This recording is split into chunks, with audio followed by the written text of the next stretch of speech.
Hello students. अच्छा, आज हम सीबीएसई ने जो प्रैक्टिस पेपर इशू किया रिसेंटली, ठीक है, वो सॉल्व करेंगे। मेरे हिसाब से ये जो पेपर उन्होंने इशू किया ये काफ़ी टफ है। इसलिए इससे पहले भी एक पेपर इशू किया था, वो पेपर से काफ़ी टफ पेपर है, ठीक है।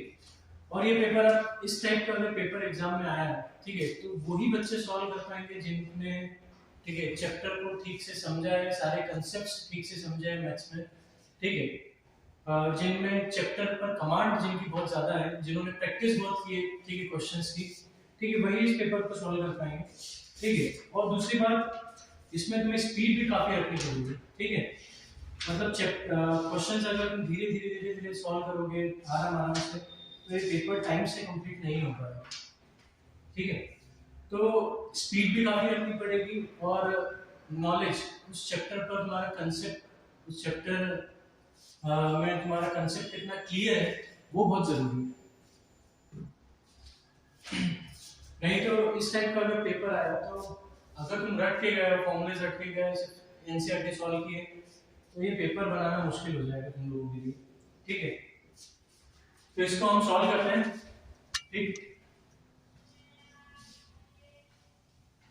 वैसे सीबीएसई ने बोला कि कॉम्पिटेंसी बेस्ड 40% क्वेश्चंस आएंगे, मतलब तुम्हारा उस चैप्टर पर, उस सब्जेक्ट पर नॉलेज कितना है वो चेक करने के लिए, ठीक है, 40% क्वेश्चंस उस टाइप के आएंगे। तो हमें तो सब तरीके से तैयार रहना है, ठीक है। पेपर सिंपल आए, टफ आए, कैसा भी आए, ठीक। तो हम पहला क्वेश्चन करते हैं, इसके ऑब्जेक्टिव सॉल्व करते हैं, ठीक है। ऑब्जेक्टिव में पहला क्वेश्चन है, the graph of polynomial, the graph of polynomial px passes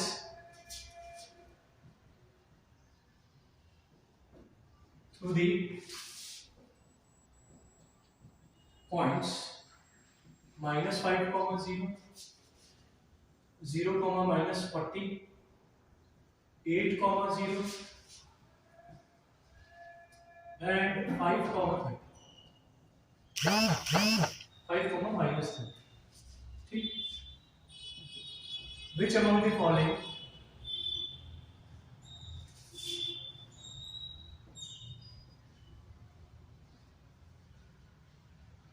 is a factor of px?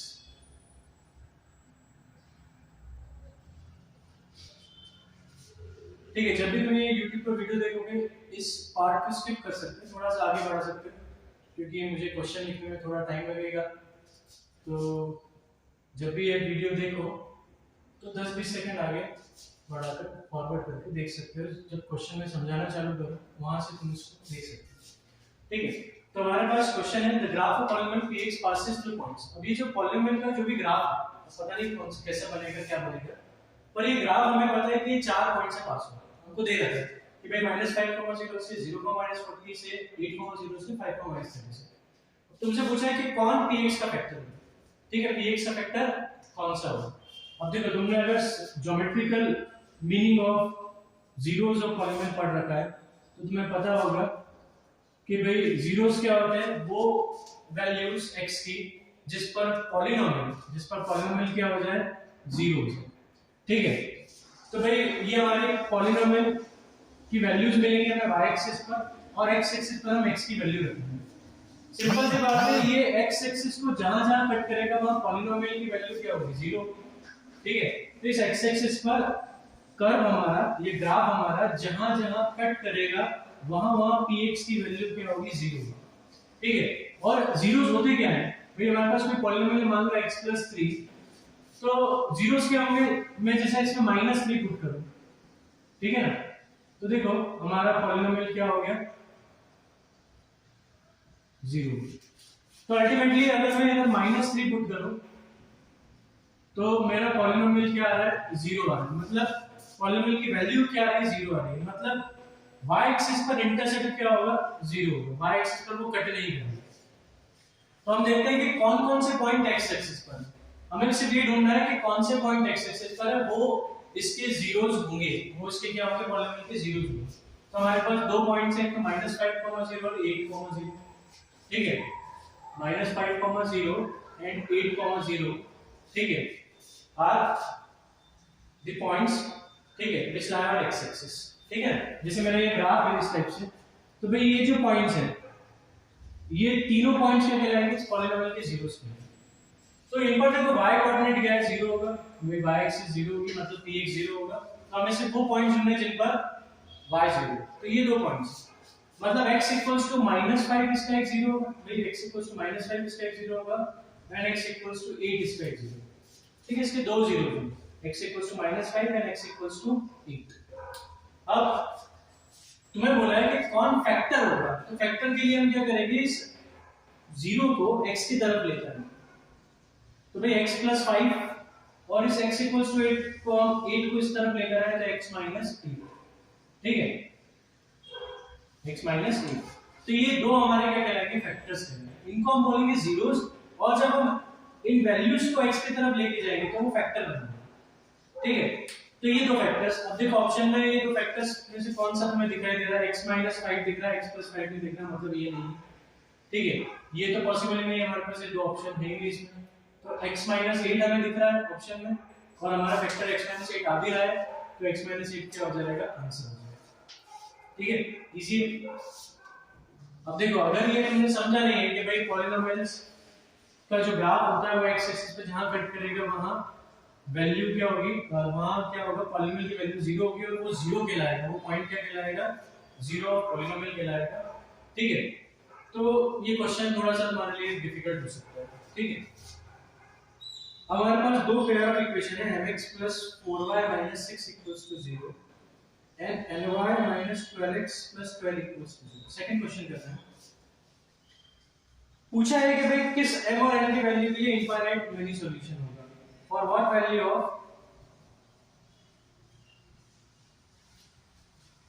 Values of m and n, ठीक है, do the above equation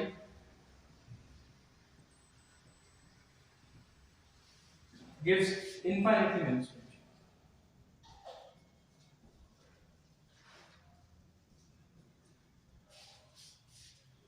option दिए हुए हैं, m = -1 and n = 2, b दिया है m = -1 and n = 3, c option दिया है m = 6 and n = -8, और डी ऑप्शन हमारे पास है m6 and n -2।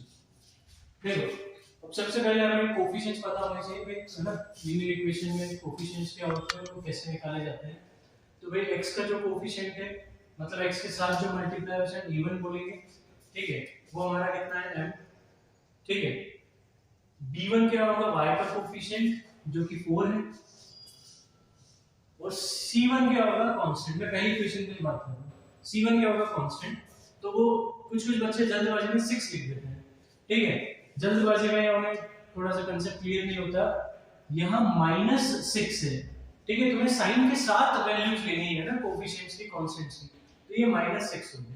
एक चीज और, कभी ये इधर 6 दे देते, मान लो कभी ये इधर 6 लिख के दे देते इक्वल्स टू में, तो तुम c1 को 6 नहीं लिखोगे, पहले इसके स्टैंडर्ड फॉर्म में लेकर आओगे, इसको इस तरफ लेके जाओगे, ठीक है, पहले क्या होगा, इसको इस तरफ लेके जाओगे,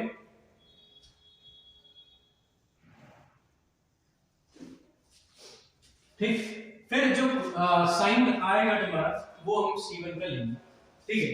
अब a2 कितना है, देखो ये मैं समझाने के लिए आराम से कर रहा हूं, ऑब्जेक्टिव तुम्हें इतना आराम से नहीं करने हैं, ठीक है, इतना मतलब स्टेप बाय स्टेप नहीं लिखना है, ठीक है। तो हमारा a1 है, b1 -12 और c1 12 है, ठीक है। कोफिशिएंट का साइन के साथ लेना है, कोफिशिएंट -12, ठीक है, +12 नहीं लेना। अब देखो for infinitely many solution, for इतना सब देखो एग्जाम में नहीं लिखना है, ठीक है, मैं तुम्हें समझा रहा हूं इसलिए मुझे इतना लिखना पड़ रहा है, ठीक है। इनफाइनाइटली मेनी सॉल्यूशन की कंडीशन क्या है, a1/a2 = b1/b2 = c1/c2, मतलब m/n, ठीक है, = 4/-12 and मुझे कुछ गड़बड़ लग रही है, कुछ इनफाइनाइटली मैनी सॉल्यूशन बोला है। देखो मैंने गड़बड़ कर दी, तो ये भी तुम गलतियां हो सकती हैं। यहाँ देखो ये 12x बाद में लिख दिया, ny पहले लिख दिया, ठीक है ना, ये उन्होंने थोड़ा सा जनरल करके दे दिया और हम इसमें गड़बड़ कर दी है ना। तो जरा ध्यान से देखना, -12x को पहले लिखेंगे, स्टैंडर्ड फॉर्म में x पहले आता है, फिर ny फिर +12, ठीक है। तो हमारा a2 जो है वो -12, a2 कितना होगा -12, और अब b2 हो जाएगा n, ठीक है। ये गड़बड़ देखो हो सकती है जल्दबाजी में, तो ये हमें नहीं करनी है। अब मुझे समझ में कैसा है, जैसे मैंने इधर m/n लिखा, 4/-12 लिखा और मैं -6/12 लिखूंगा, तो ये 1/3 आ रहा है या 1/2 आ रहा है, पॉसिबल ही नहीं है। -1/3 -1/2 बराबर कैसे होंगे? तो मुझे अपनी गलती समझ में आ गई, तो मैं भी अब वहां जब करूं तो गलती समझ में अपने आनी चाहिए कि भाई यहाँ गड़बड़ हो रही है कुछ, तो वापस क्वेश्चन को एक बार चेक करो, ठीक है। तो m/-12 और 4/n = -6/2, ठीक है। अब ये देखो काटो कितना आ रहा है, ये आ रहा है -1/2, ठीक है। अब देखो यहाँ हमारे पास दो चॉइसेस है, दो चॉइसेस ऐसी है कि देखो हमारे पास आया m/-12 = 4/n। एक बार m/-12 को -1/2 से कंपेयर करके n की वैल्यू निकाल लो, और एक बार इन दोनों को लेकर कंपेयर करके n की वैल्यू निकालो। दूसरा तरीका है कि हम वैल्यूज पुट करके देखें, ठीक है। हमारे पास ऑप्शंस है, उनको पुट करके देख लेते हैं, और पुट करके देखेंगे, जो सेटिस्फाई कर जाएगा वो हमारा आंसर हो जाएगा। जैसे मैं इधर -1 ले लूं फटाफट, तो -1/-12 ये 1/12 हो जाएगा, 1/2 नहीं देगा, तो ये ऑप्शन गया। तो ये -1 वाला तो गया, तो इसमें भी -1 दिया, मतलब ये भी गया, ठीक है। अब हम देखो 6 रख के देखते हैं, तो 6/-12 6/-12 ये दे रहा है -1/2 दे रहा है, मिल रहा है -1/2, पर क्या n की वैल्यू रखने पर भी -1/2 मिल रहा है? तो 4/n है हमारे पास, तो 4/-8, 4 1 जा 4 4 2 जाए, कितना मिल गया? -1/2 मिल गया, मतलब ये ऑप्शन करेक्ट है। तो ऑप्शंस दिए हुए हैं तो हम उसका यूज करेंगे ना। फिर हम कहां इसको फालतू सॉल्व करते बेटा, वैसे सॉल्व करने में इतना टफ नहीं है कि m/-12 लिखा और इधर -1/2 लिखा, इतना टफ नहीं है। -12 उधर जाएगा तो -1 * -12/2, 2 6 जा और माइनस प्लस प्लस 6, तो ऐसा कोई सॉल्व करने में सब टफ नहीं है। पर हम यहाँ एक वैल्यू देखो, हमने -1 पुट करके देखा, हमने दो ऑप्शन डिलीट कर दिए, भाई ये हो ही नहीं सकता। थर्ड पे पहुंचे, थर्ड पे 6 रखा, सेटिस्फाई कर रहा था, -8 चेक कर लिए, वो भी सेटिस्फाई कर रहा था, हमारा ऑप्शन सही है, ठीक है। तो एग्जाम में तुम्हें देखो इक्वेशंस देखनी है और सीधे यहाँ पर जंप करना है, सीधे प्रैक्टिस ऐसे करो कि तुम सीधे यहाँ पर जंप कर सको। ये भी ना लिखो, सीधे लिखो भाई, आप मन में दिमाग में आना चाहिए कि a1/2 b1/2 c1/c2 बराबर होते हैं, और सीधे ये लिखो, ठीक है। तो क्या होगा, तुम्हारा जो ऑब्जेक्टिव क्वेश्चन है, 18 ऑब्जेक्टिव क्वेश्चन से वो टाइम से हो पाएंगे, ठीक है। नहीं तो वही तुमने अगर 1 घंटा लगा दिया, ठीक है, ऑब्जेक्टिव्स करने में, तो फिर सब्जेक्टिव क्वेश्चन में मेरे लिए टाइम कम बचेगा, ठीक। दूसरी बात, पेपर जब भी करो, ठीक है, पेपर को स्कैन करना जरूरी है। स्कैन मींस कि भाई कौन से क्वेश्चंस इजी हैं, कौन से टफ है, कौन से तुमसे नहीं बन पाएंगे, वो सब देखकर जो क्वेश्चंस बहुत अच्छे से आते हैं पहले वो अटेम्प्ट करो, ठीक है। वो अटेम्प्ट करने के बाद, ठीक है, कॉन्फिडेंस लेवल अपने आप बढ़ेगा, क्योंकि तुम्हारा 40-50% जो पेपर है वो सॉल्व हो चुका होगा, और वो सारे लगभग सही होंगे। लगभग क्या मतलब, जो तुम्हें अच्छे से आते हैं वही तुमने किए हैं, आराम से किए हैं, थोड़ा टाइम देके किया है। थोड़ा टाइम इसलिए देना है क्योंकि उसमें गलती के चांसेस नहीं होने चाहिए, ठीक है। नहीं तो बाद में क्या होगा, थोड़ा दुख होगा जब पेपर देकर आओगे और फिर पता चलेगा यार इसमें तो मैंने एक सही मिस्टेक कर दी, इतना इजी क्वेश्चन था, मेरे को तो सब आता था, जल्दबाजी में मैंने गड़बड़ कर दी, तो वो काफी है ना दिक्कत देता है। जो क्वेश्चन नहीं आता है, जो पढ़ाई नहीं है, समझ में नहीं आ रहा, वो नहीं बनेगा, वो छूट गया एग्जाम में, तो उसमें इतना दुख नहीं होगा जितना आता हुआ क्वेश्चन में तुम गड़बड़ करते हो। तो जो आते हुए क्वेश्चन बहुत अच्छे से तुम्हें आते हैं, उनको थोड़ा सा 1 मिनट थोड़ा ज्यादा दे दो, पर श्योर करो कि भाई वो 100% सही है, उसमें मिस्टेक नहीं होनी चाहिए। अब देखो, एक teacher asked 3 students to complete the following statement about the nature of roots of quadratic equation, ठीक है। तो उसने बोला कि भाई if q² minus 4pr greater than 0, ठीक है, मतलब डिस्क्रिमिनेंट, जैसे मैं क्वाड्रेटिक इक्वेशन लिख देता हूं, the roots of the quadratic equation px square plus qx plus r is equals to 0 will be, ठीक है। तो हमारा ये क्वाड्रेटिक इक्वेशन दी हुई है और फिर देखो ये चीज क्या दी हुई है कि डिस्क्रिमिनेंट दिया होगा। क्या दिया है discriminant q square minus 4pr greater than 0, मतलब हमारे रूट्स क्या होंगे रियल एंड डिस्टिंक्ट। ये तो कंफर्म है हमारे रूट्स क्या होंगे रियल होंगे और डिस्टिंक्ट होंगे क्योंकि डिस्क्रिमिनेंट ग्रेटर देन 0 0। अब टीचर ने पूछा है कि रूट्स के नेचर के बारे में कि भाई रूट्स क्या होंगे, नेचर ऑफ रूट्स क्या होगा। तो ज़ैन ने आंसर किया, ज़ैन एक स्टूडेंट था, उसने आंसर किया ऑलवेज पॉजिटिव। कि उसने बोला कि रूट्स हमेशा पॉजिटिव होंगे क्योंकि डी पॉजिटिव है, तो उसने दिमाग लगाया कि भाई डी पॉजिटिव है तो अल्फा बीटा भी क्या होंगे पॉजिटिव। विपुल ने बोला, उसने बोला पॉजिटिव तो होंगे ठीक है पर एक कंडीशन के साथ, जब PQR पॉजिटिव तो होंगे पर कब होंगे जब PQR पॉजिटिव। सुमन ने आंसर किया कि भाई नेगेटिव हो, और कब नेगेटिव होगा उसकी कंडीशन के बाद। उसने बोला कि जब PQR क्या हो। अब देखो इस चैप्टर पर ठीक है नॉलेज होना जरूरी है, इसके कांसेप्ट क्लियर होना जरूरी है, तभी इस क्वेश्चन का तुम आंसर दे पाओगे। क्वेश्चन में पूछा भाई किसने सही जवाब दिया, ठीक है किसने सही जवाब दिया। देखो देखते हैं ऑप्शन दिया हुआ है भाई ज़ैन ने, बी विपुल ने, सी सुमन ने, and D none of this, किसी ने नहीं दी, सबका गलत। देखो अब बात करते हैं सम ऑफ रूट्स क्या होता है alpha plus beta minus B upon, तो बी हमारा क्या है क्यू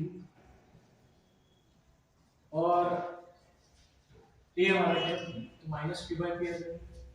अच्छा product of roots C upon, मैं इसको वापस नीचे एक बार लिख रहा हूं alpha plus beta minus Q upon C upon है तो अल्फा इनटू बीटा, सी की वैल्यू है हमारी आर और ठीक है। ये तो तुम्हें पता होगा भाई, हम चैप्टर मतलब एग्जाम बस आने वाली है इतना तो तुमने पढ़ रखा होगा एबीसी क्या होता है क्वाड्रेटिक इक्वेशन में। फिर भी एक बार बता देता हूं x स्क्वायर का कोएफिशिएंट a होता है, x का कोएफिशिएंट b और कांस्टेंट c, ठीक है। तो alpha plus beta minus q by p और alpha into beta r by p। देखो ज़ैन का आंसर ऑलवेज पॉजिटिव, इस पे दिमाग ज्यादा लगाना नहीं है, ठीक है। पहले जो विपुल और सुमन है उन्होंने कुछ कंडीशंस दी है, क्या वो कंडीशन लगाकर आंसर्स नेगेटिव पॉजिटिव आ रहे हैं एक बार ये चेक कीजिए, क्योंकि इसका आंसर तो बहुत सिंपल है पॉजिटिव, क्यों उसने देखा d0 ग्रेटर 0 पॉजिटिव, पर इन्होंने एक कंडीशन लिख के दी है कि भाई ये पॉजिटिव होंगे तभी पॉजिटिव होंगे, ये पॉजिटिव हो तभी नेगेटिव होंगे। तो एक बार ये चेक करना ज्यादा जरूरी है हमारे लिए, ऊपर वाला हमारे लिए इतना ठीक है जरूरी नहीं है उसको, तो अगर ये दोनों गलत है तो तीसरा पे ऊपर वाला हम सही करते हैं। तो पहले बात करते हैं तीनों PQR पॉजिटिव होते हैं। देखो ज़ैन और विपुल और सुमन दोनों क्या बोल रहे हैं कि PQR पॉजिटिव है, तो हम PQR को पॉजिटिव लेके चलते, ठीक है।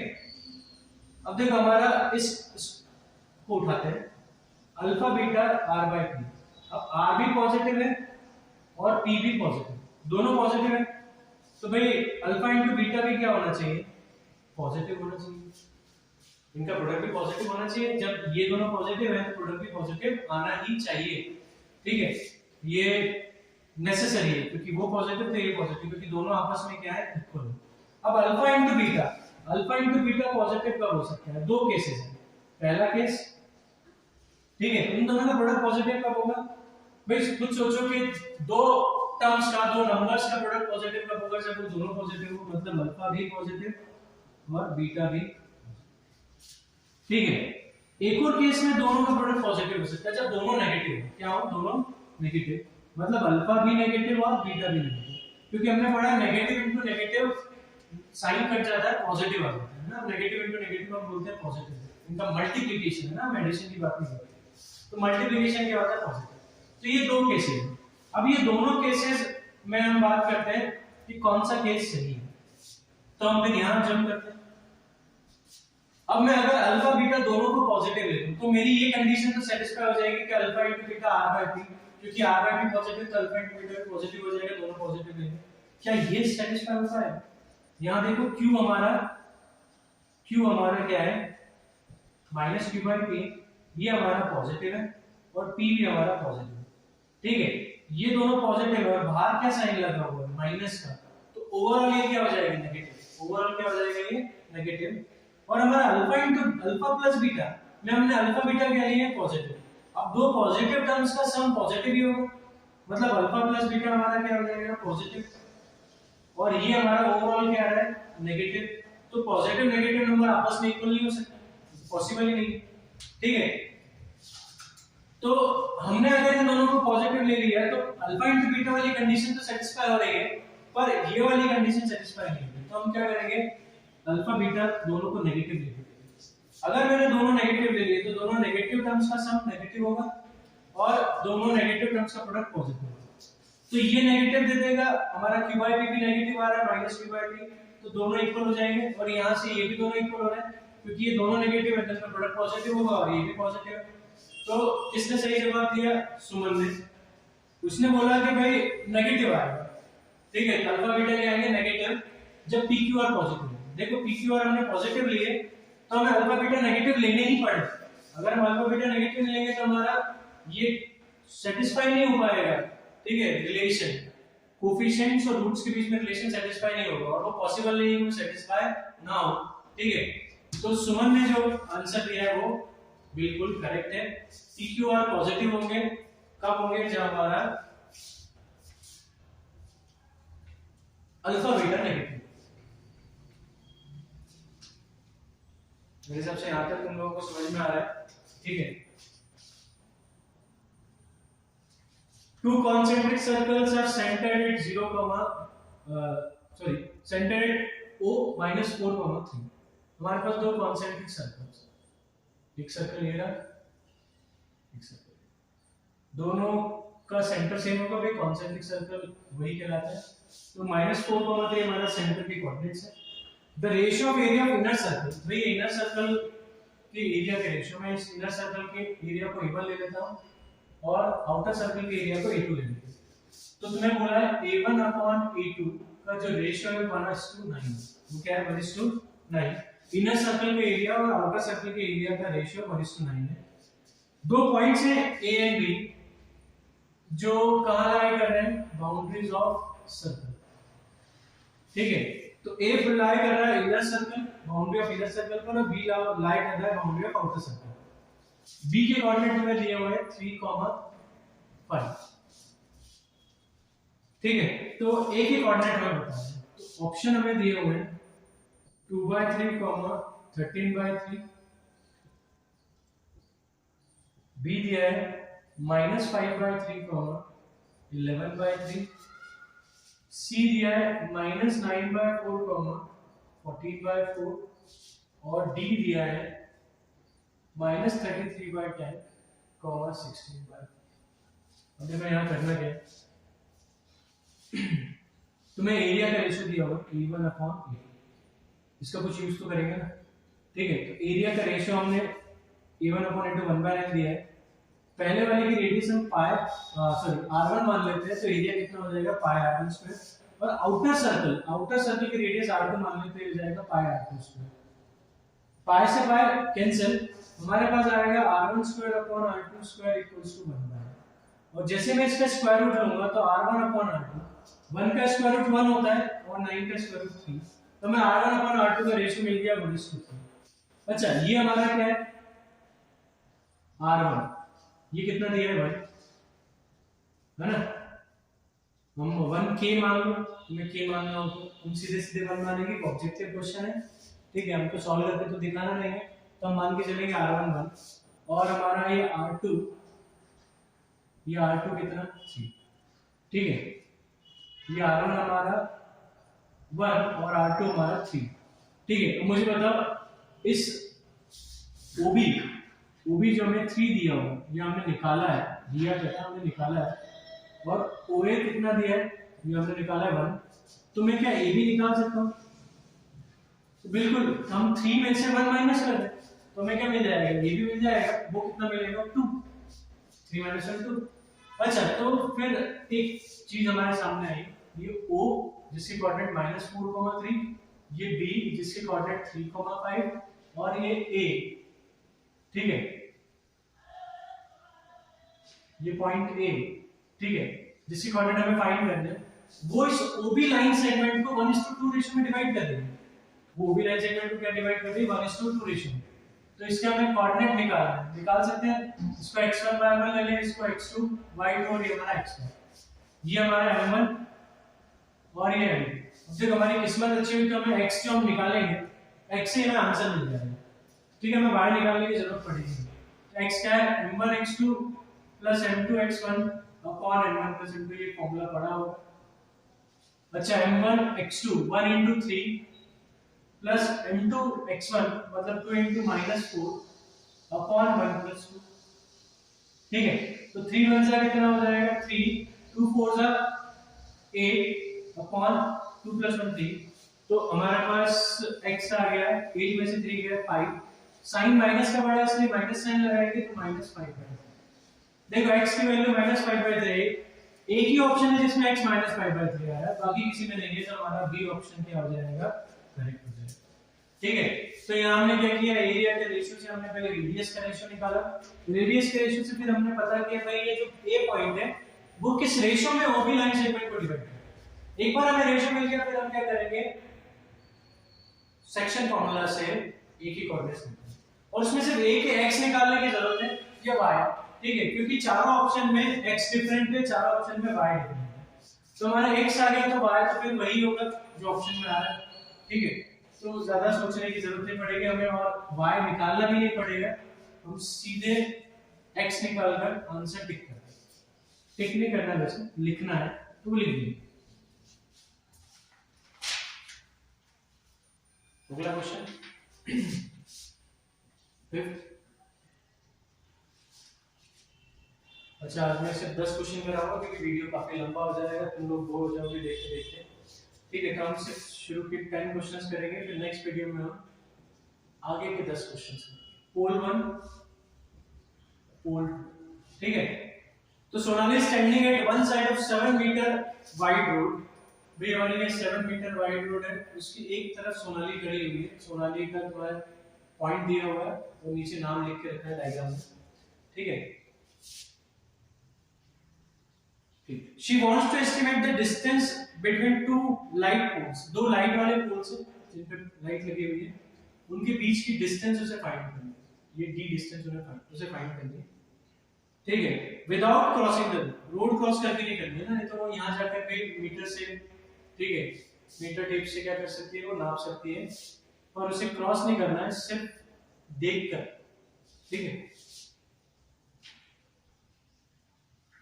वहीं से देखकर उसे डिस्टेंस निकालना। तो ये हमारी सोनाली, ठीक है, ये 90 डिग्री दिया हुआ है, ये 90 दिया हुआ है, इस P को ज्वाइन किया है, ये तुम्हें दिया हुआ है R, ये डिस्टेंस दी है P, ठीक है, और वो डिस्टेंस तो तुम्हें 7 पता ही है। तो which of the following expression represent d in terms of P ना, तो 7R/P ऑप्शन है, PR/7 ऑप्शन है, PR/P+7 ऑप्शन है, और ये R into P+7 upon P, ठीक है। सब मीटर्स में दिया, आपने मीटर लिखना नहीं है, मैंने लिख के दिया हुआ, ठीक है। तो देखो क्या करेंगे, ये D हमें निकालना है। अब देखो यहाँ हम सिमिलरिटी, तुमको लगेगा भाई इसमें हम ट्रिगो लगाते हैं, एप्लीकेशन ऑफ ट्रिगो, वो भी लग सकता है अगर तुमको लगाना, पर यहाँ पे तो सिमिलरिटी से बहुत इजीली हो जाएगा। हमारे पास दो ट्रायंगल दिख रहे हैं, एक ये बड़ा वाला, ठीक है, मैं नाम दे देता हूँ A B C, ठीक है ना, और एक छोटा वाला D D and E, ठीक है। इन दोनों को हम सिमिलर बड़ी आसानी से कर सकते हैं, ये एंगल हमारा कॉमन है, देखो बड़े वाले ट्रायंगल में भी आ रहा है, छोटे वाले ट्रायंगल में भी, ठीक है। और ये 90 है भाई, ये 90 तो ये भी 90 होगा लीनियर पेयर से, ये 90 और ये 90 डबल एज ट्रायंगल क्या हो गया, सिमिलर हो गया, ठीक है। तो अब इसके सामने वाली साइड क्या है D, इसका रेशियो हम किसके साथ लेंगे, इसी के सामने वाला जो साइड है बड़े ट्रायंगल में वो AC, ठीक है, ले लिया। अब देखो ये 90 के सामने वाली हाइपोटेनस, इसकी कुछ लेंथ दी नहीं है, तो हम ये रेशियो ले तो रहे हैं, कोई दिक्कत नहीं है, पर ना भी लेंगे तो चलेगा। तो इस 90 के सामने वाला क्या है, BE, और इस 90 के सामने वाली साइड क्या है, BC। अब बचा हमारे पास ये एंगल, ठीक है, इसके सामने वाली साइड क्या है, BD, और हमारे इस बड़े वाले ट्रायंगल में ये एंगल बचा है, इसके सामने वाली साइड है AB। ठीक है, तो याद रखना, तुम अगर छोटे ट्रायंगल की साइड ऊपर ले रहे हो तो तीनों रेशियो में ऊपर ही रहेगी। ठीक है, ऐसा मत कर देना इसमें छोटे वाले ट्रायंगल की साइड ऊपर इसमें बड़े वाले ट्रायंगल की साइड ऊपर, गड़बड़ हो जाएगा। ठीक है ना, तो D कितना है हमारा, D है R दिया हुआ है, देखो D R दिया हुआ है, और AC हमें कैपिटल D दिया हुआ है। मैंने बोला था इनका कोई काम नहीं है, हाइपोटेनस की लेंथ में कुछ दी नहीं है, तो छोड़ो उसको। BD जो है वो P दिया हुआ है, BD कितना दिया है, P, और AB हो जाएगा, देखो ये टोटल है, ये 7 मीटर वाइड रोड है, तो BD प्लस AD मतलब P प्लस 7 हमारा AB हो जाएगा। अब देखो हमें D निकालना है, तो मैं इस तरह से cross multiplication, R into P plus 7 is equals to DP। हमें D की वैल्यू निकालनी है, तो P को फिर वो कहाँ ले जाना पड़ेगा, प्रोडक्ट में, तो डिवाइड में, ये हमारा D। ठीक है, तो R into P plus 7 upon P हमारा D हो गया। ठीक है, ये हमारा आंसर। ठीक है, करेक्ट। 6th क्वेश्चन देखते हैं।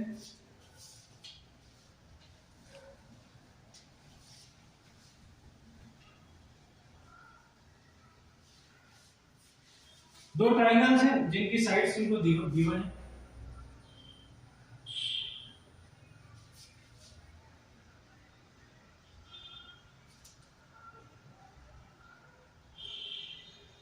देखो तुम्हें भी लग रहा होगा क्वेश्चंस काफी अच्छे हैं, थोड़ा कंसेप्ट समझ में या पता होना जरूरी है, चैप्टर की नॉलेज होना जरूरी है। रटा हुआ अगर होगा तो बड़ी प्रॉब्लम आएगी क्वेश्चंस को करने में।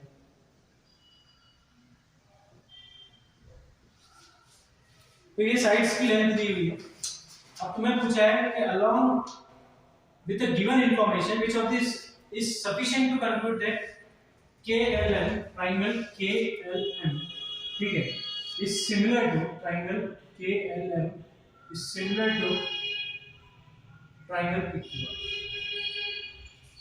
अब देखो क्या क्या मतलब जरूरत पड़ेगी सिमिलर करने के लिए, और तुमको कंडीशन दे देंगे। KLM equals to PQR, second ratio of KL is to P। ठीक है, तो ऑप्शन दिए हुए ओनली वन, सिर्फ ऊपर एंगल इक्वल हो जाए तो काम बन जाएगा, वरना सिमिलरिटी हो जाएगी। सेकंड बोला है ओनली टू, भाई सेकंड ऑप्शन अगर दे रखा होगा मतलब KM और PR का रेशियो दिया होगा तो एंगल सिमिलर हो जाएंगे। सी ऑप्शन दिया आइदर वन और टू, दोनों में से कुछ भी दे दे सिमिलर हो ही जाएगा। और डी जो है वो the given information is enough to conclude that, जो इंफॉर्मेशन तुम्हें दी हुई है वो इनफ है ना, अबव इंफॉर्मेशन इज इनफ या given information is enough.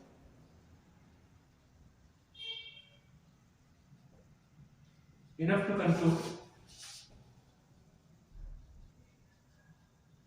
Triangle KLM similar to PQR। देखते हैं कौन सा ऑप्शन सही है। पहले काम करते हैं, हम रेशियो निकालते हैं ml। मुझे बताओ रेशियो निकालने की जरूरत है क्या? मैं मत निकाल, यहाँ देखो तुमसे बोला है KLM है ना, मतलब KL और PQ का जो रेशियो होगा वो किसके बराबर होगा, ml और QR। ठीक है ना, और फिर वो किसके इक्वल होगा, KM और PR, KM और PR।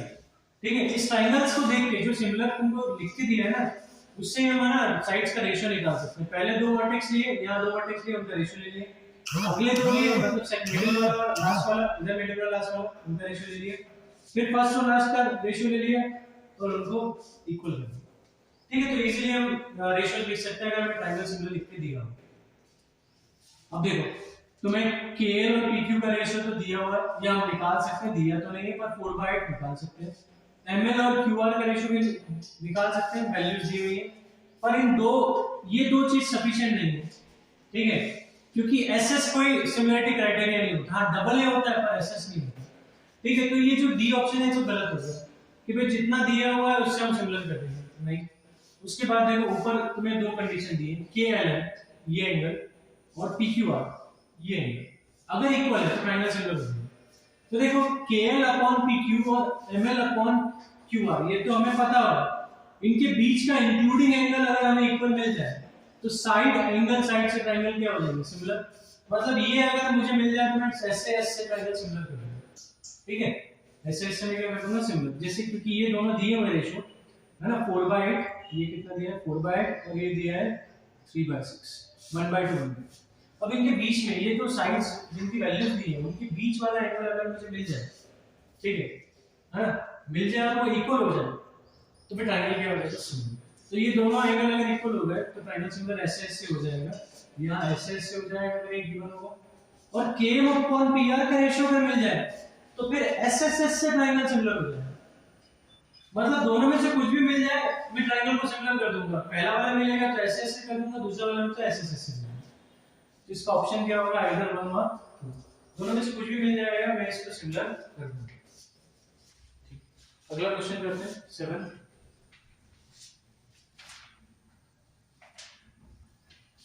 ठीक है, ज्यादा बोरिंग तो नहीं लग रहा है, और लग भी रहा हो तो फिर पढ़ना तो पड़ेगा, ठीक है ना। अगर ये बोर कर भी रहा है, ठीक है, क्वेश्चंस या मैं बोर कर रहा हूं तो एक ऑप्शन है कि वीडियो छोड़ दो मत देखो, ठीक है, और उसमें ये है कि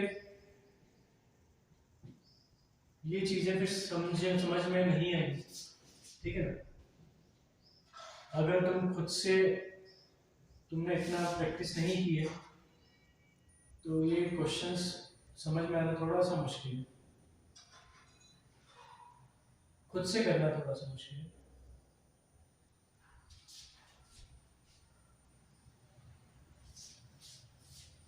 ठीक है, और चीजों को बोर लेके मतलब ये करोगे कि भाई यार बोर लग रहा है तो वो चीज भी तुमको समझ में आनी भी नहीं, ठीक है।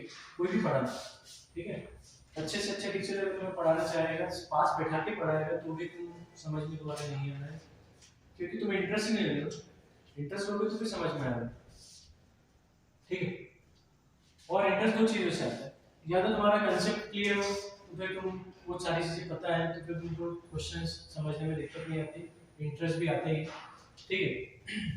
और इंटरेस्ट कब नहीं आता है, या तो तुम्हारा पढ़ने में मन नहीं है, ठीक है, या तुम्हारे कंसेप्ट्स नहीं है, मतलब या तुमने साल भर पढ़ाई नहीं की, तुमको चैप्टर्स के बारे में पता ही नहीं कि भाई सिमिलर ट्रायंगल कैसे लिखते हैं, सिमिलर होता कैसे है, क्या क्राइटेरिया है, वो सारी चीजें अगर तुम्हें पता नहीं है तो फिर थोड़ा सा चीजें तुम्हें बोरिंग लगती, ठीक है। तो यहां देखो तुम्हें बोला है ये सेक्टर दिया हुआ है जिसका सेंटर P है, ठीक है, ये एक सेक्टर है जिसका सेंटर देखो तुम्हें यहाँ P दिया हुआ है, ये सेक्टर दिख रहा होगा सेक्टर, इसका सेंटर तुम्हें दिया हुआ P, सारी लेंथ सेंटीमीटर में मेजर की है, तुम्हें PE की लेंथ निकालनी है, PE, ये PE दिख रहा है, मुझे इसकी लेंथ फाइंड करनी है। देखो यहाँ हम क्या करेंगे, दो तरीके हैं, एक लंबा तरीका है, एक छोटा तरीका है। मैं छोटे तरीके पे जाऊंगा क्योंकि ऑब्जेक्टिव अप्रोच हमें रखनी है, ठीक है। लंबा तरीका करोगे तो वहां टाइम बहुत ज्यादा देना, ठीक है। हम एरिया रिलेटेड टू सर्कल का कांसेप्ट भी लगा सकते हैं और हम सिमिलर ट्रायंगल्स का कांसेप्ट भी लगा सकते हैं, ठीक है। तो यहाँ देखो ये लेंथ जो है, मैं इसको R तो दिया हुआ है, Q दिया है, P दिया है, E दिया है, मैं इस पॉइंट को A ले लेता हूँ और इस पॉइंट को हम ले लेते हैं B, इधर लिखता हूँ थोड़ा सा दिखे जिससे E, ठीक है। तो मैंने क्या करा, ये दोनों को थोड़ा सा स्ट्रॉन्ग कर दिया लाइंस को, बाकी सब डॉटेड है ना, तुमको डॉटेड ही देंगे, इसको थोड़ा सा मैंने डार्क कर दिया, ठीक है। अब ये दो ट्रायंगल तुम्हें दिख रहे होंगे, triangle OBE and triangle OAQ, ठीक है ना, ये 90-90 होंगे, ठीक है ना। तो यहाँ अगर सिमिलर करें तो ये एंगल देखो दोनों में कॉमन आ रहा है, एंगल अच्छा O नहीं ये 0 है, तो मैं इस पॉइंट को P ले लूंगा, P दिया होगा तो P B E and P A, तो ये P जो एंगल है वो दोनों में कॉमन आ रहा है, बड़े वाले में भी आ रहा है और छोटे वाले में दोनों में आ रहा है। अच्छा एक चीज, ये लेंथ 4 होगी 4 सेंटीमीटर, और लेंथ है मेजर्ड इन सेंटीमीटर बोल रहे हैं, और ये लेंथ होगी 3 सेंटीमीटर। ठीक है, तो इन दोनों को सिमिलर करें तो ये एंगल कॉमन आ रहा है 90 डबल ऐसे ट्रायंगल क्या हो जाएगी सिमिलर। तो मैं सारा साइड्स को प्रोपोर्शन नहीं कर सकता। इसके सामने वाली साइड क्या है बी, और इसके सामने वाली साइड क्या है PQ, इक्वल कर दिए। 90 के सामने वाली साइड P, और इस 90 के सामने वाली साइड क्या है PQ, इनको इक्वल कर दिए। अच्छा फिर हमें बचा ये एंगल और ये एंगल। इसके सामने वाली साइड क्या है OB, और इसके सामने साइड क्या है OA। ठीक है, और हमें क्या निकालना है P निकालना है। ठीक, तो उसके लिए देखो क्या करना पड़ेगा, हमारे पास PQ की लेंथ है क्या, हमारे पास क्या हमारे पास PQ की लेंथ है, बिल्कुल है। देखो और उसने बोला है कि ये सेक्टर है, क्या है ये एक सेक्टर है, और इसका सेंटर P है। तो मुझे बताओ ये रेडियस होगी OR, OR क्या होगी रेडियस, और वो कितनी होगी 6 सेंटीमीटर। तो OR रेडियस है तो PQ भी तो रेडियस होगी भाई, सेक्टर के तो एंड पॉइंट्स है ना, तो PQ भी रेडियस होगी। तो PQ और OR क्या होंगे बराबर 6। तो हमारे पास PE हमें पता नहीं है, पर PQ हमें पता है 6, OB हमें पता है कितना 3, और OA हमें पता है 4। ठीक है, इनका कोई काम नहीं क्योंकि इनकी लेंथ हमें पता नहीं है, और हमको निकालना भी नहीं है ना, पर जरूरत भी नहीं क्योंकि हमें 3 चीजें दी हुई है, एक निकालना यहीं से काम हो जाएगा। तो 2 2s और 2 3s, पहले मैंने जैसे काट दिया, नहीं काटना है पहले 6 को इधर ले जाओ फिर इत्मीनान से कर दो, ये भी कर सकते हैं। तो 3 को इधर इनटू में ले जाए तो P हो जाएगा 3 × 3/2 मतलब 9/2 दैट इज 4.5। ठीक है, डिवाइड करना तो उन लोगों को आ जाएगा। 4.5 इज द आंसर। मेरे पास ऑप्शन थे 3 सेंटीमीटर, 3.5 सेंटीमीटर, 4 सेंटीमीटर और D 4.5। अब देखो जब इस पेपर को मैंने भी सॉल्व किया है, ठीक है ना, घर पे पहले मैंने इसको पूरा सॉल्व किया है, सॉल्व करके देखा है, ठीक है। और क्या है जल्दबाजी में, देखो जल्दबाजी में गड़बड़ हो जाती है। मैंने इसको कर दिया था 9/2, 9/2 को जब मैंने काटा जल्दबाजी मैंने इसको 3.5 किया, ठीक है ना। तो ये गड़बड़ी हो जाती है, ठीक है। जल्दबाजी में हम सिली मिस्टेक्स कर देते हैं, हमको लगता है कि हम तो पेपर पूरा सही किया, ठीक है, हमारा तो आंसर भी मैच किया, 3.5 देखो दे रखा है, ठीक है। पर फिर जब मार्क्स आते हैं ना, मार्क्स फिर हमारे अकॉर्डिंग नहीं आते जितने हमने कैलकुलेट किए। रीजन क्या है कि हम सिली मिस्टेक्स कर देते हैं जल्दबाजी में, वो हमारा इंटेंशन नहीं होता। देखो 9/2 मुझे भी डिवाइड करना आता है 2 की टेबल में, ठीक है, 2 से 9 को कैसे डिवाइड करेंगे ये तो तुम्हें भी आता है, मुझे भी आता है, मैं भी काफी सालों से पढ़ा रहा हूँ। पर क्या होता है जब थोड़ा प्रेशर होता है ना पेपर सॉल्व करने का, क्योंकि मैं भी इसको मैंने किया पेपर तो मैं जल्दी करने की कोशिश की कि पेपर जल्दी कम से कम टाइम में इसको कंप्लीट कर सकूं, ठीक है। तो मुझे करीब लगे इसमें 1 घंटा 15 मिनट, है ना, 1 घंटा 15 मिनट से 1.5 घंटे के बीच में पूरा पेपर मेरा सॉल्व हो गया था।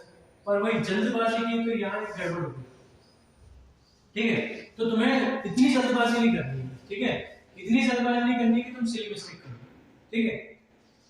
तो यहाँ ध्यान रखना है एग्जाम में जो क्वेश्चंस इजी है, जिनमें सिर्फ कैलकुलेशन है, दिमाग तुम लगा चुके हो, दिमाग तुमने यहाँ पे तो ये लग गया दिमाग, ठीक है, ये लगाना बहुत बड़ी बात है। यहाँ तक अगर तुम पहुंच गए इसके बाद गलती के चांसेस नहीं होने चाहिए, या तो यहाँ तक करो ही मत, छोड़ दो क्वेश्चन को, ठीक है। पर मेहनत करके तुम यहाँ तक लेकर आए हो, उसके बाद वैल्यूज पुट करके गलत कर दो तो ये बहुत, ठीक है, खराब होगा, ठीक है।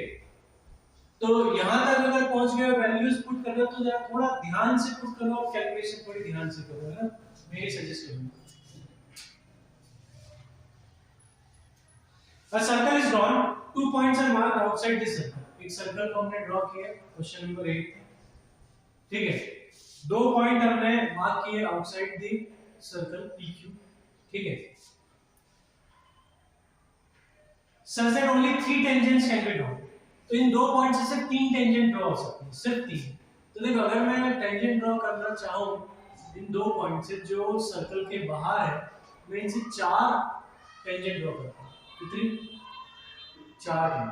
उसने बोला सिर्फ 3 ही टेंजेंट ड्रॉ कर सकते हैं इन दो पॉइंट्स को यूज करके।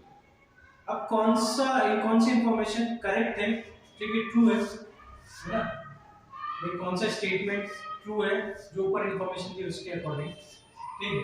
All 3 tangents are equal.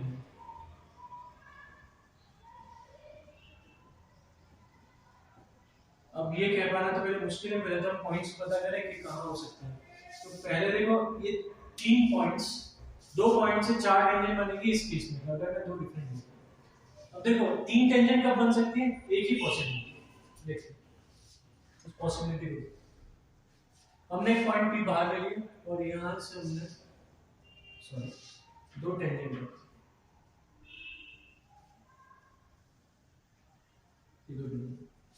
और उसने बोला है कि 3 ही टेंजेंट ड्रॉ सकते हैं।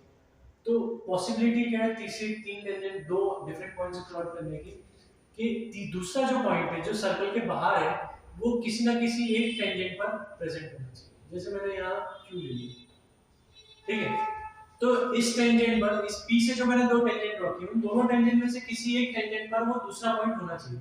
तभी कितनी टेंजेंट ड्रॉ कर सकते हो तुम,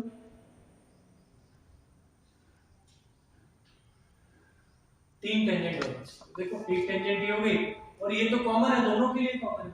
तो हम अगर काउंट करें टेंजेंट तो 1 2 और 3 काउंट करें। तो ये पॉसिबल कब है 3 टेंजेंट ड्रॉ करना, कि जो सेकंड पॉइंट है वो फर्स्ट पॉइंट के टेंजेंट पर लाए थे, फर्स्ट पॉइंट के टेंजेंट पर लाए। तो both the points lie on one of the tangent, on one of the tangent। B क्या है, both the points lie on one of the tangent। तो ये मेरे को सही लग रहा है, ठीक है, दोनों पॉइंट एक ही टेंजेंट पे ला रहे हैं। देखो ये एक टेंजेंट है हमारी और दोनों पॉइंट एक ही पे ला रहे हैं, और इसी केस में क्या होगा, 3 टेंजेंट ड्रॉ सकते हैं। तीसरा ऑप्शन भी एक बार देख लेते हैं। The tangents and circle have 2 common points।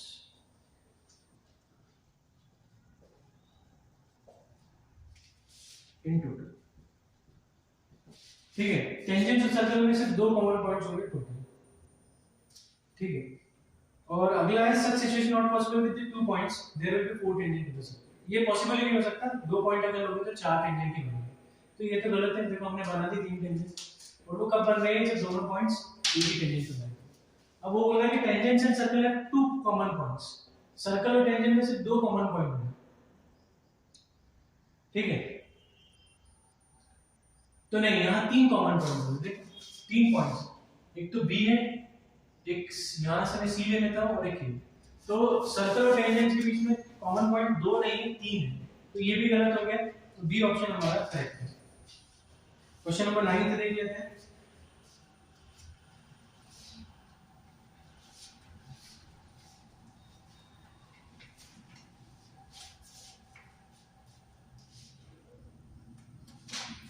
एक सर्कल दिया हुआ है,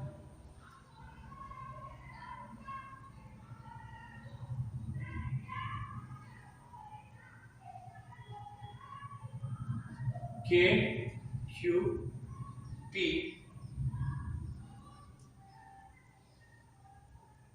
M N L। देखो ये जो डायग्राम दिया है इसके पहले जो क्वेश्चन है तो बिल्कुल सेम दिख रहा है, ठीक है। तो अगला क्वेश्चन पढ़ोगे तो उसका आंसर तुम देख पाओगे। देखो ये पॉइंट जो है और ये दोनों बाहर है, या ये ले लो और ये दोनों बाहर है, और इन दोनों पॉइंट से देखो 3 टेंजेंट ड्रॉ है, ठीक है। और वो कब पॉसिबल है, जब एक ही टेंजेंट पर दोनों पॉइंट लाए, ठीक। तो तुम्हें बोला है ये 50 डिग्री दिया हो और QL 2 सेंटीमीटर दिया है। QL कितना दिया है, 2 सेंटीमीटर, है ना। और KL दिया है 6, KL कितना दिया है 6, और PM is half of KL। PM जो है वो हाफ ऑफ KL है, मतलब ये 6 है तो ये कितना होगा 3 सेंटीमीटर, ठीक है ना। भाई KL 6 है तो हाफ ऑफ 6 इज 3, तो PM कितना होगा 3 होगा। तो मैं पूछा LMK का एंगल की वैल्यू कितनी है, LMK ये एंगल कितना होगा, ये मुझसे पूछा। है ना।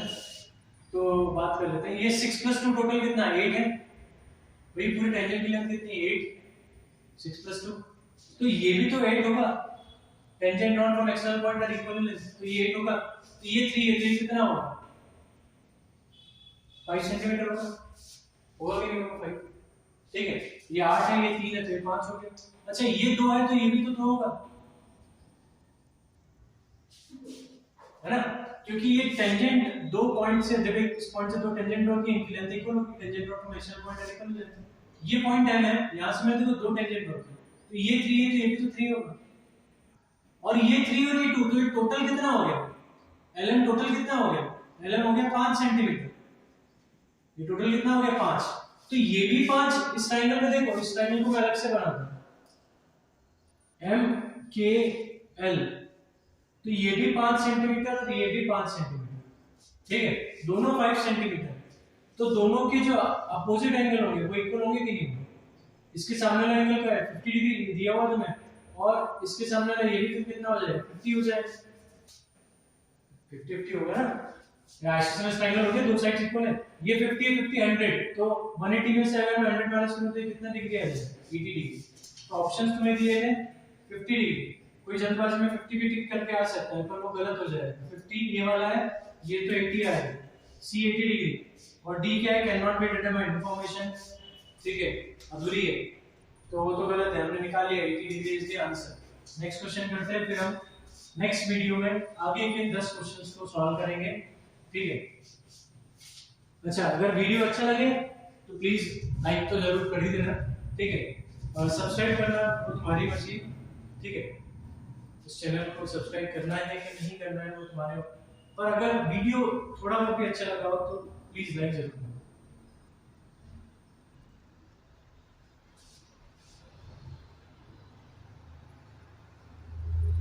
थोड़ा भी इंफॉर्मेटिव अगर लग रहा हो कि नहीं यार,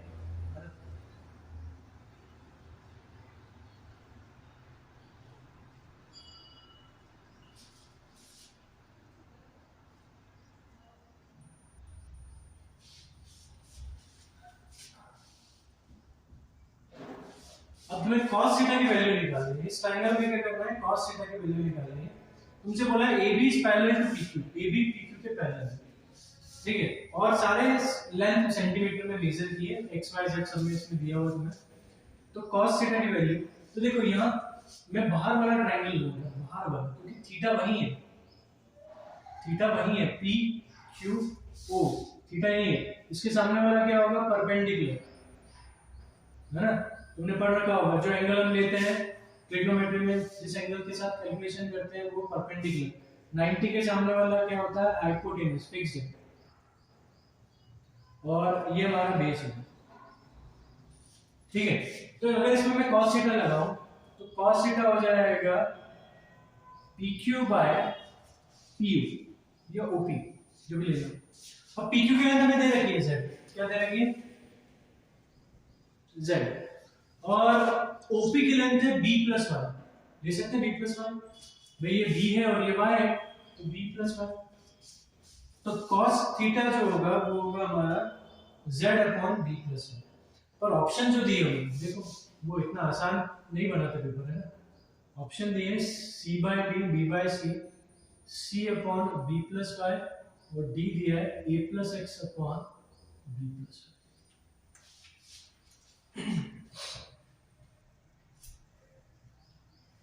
ठीक है, तो कौन सा ऑप्शन करेक्ट होगा देखते हैं, Z जो है,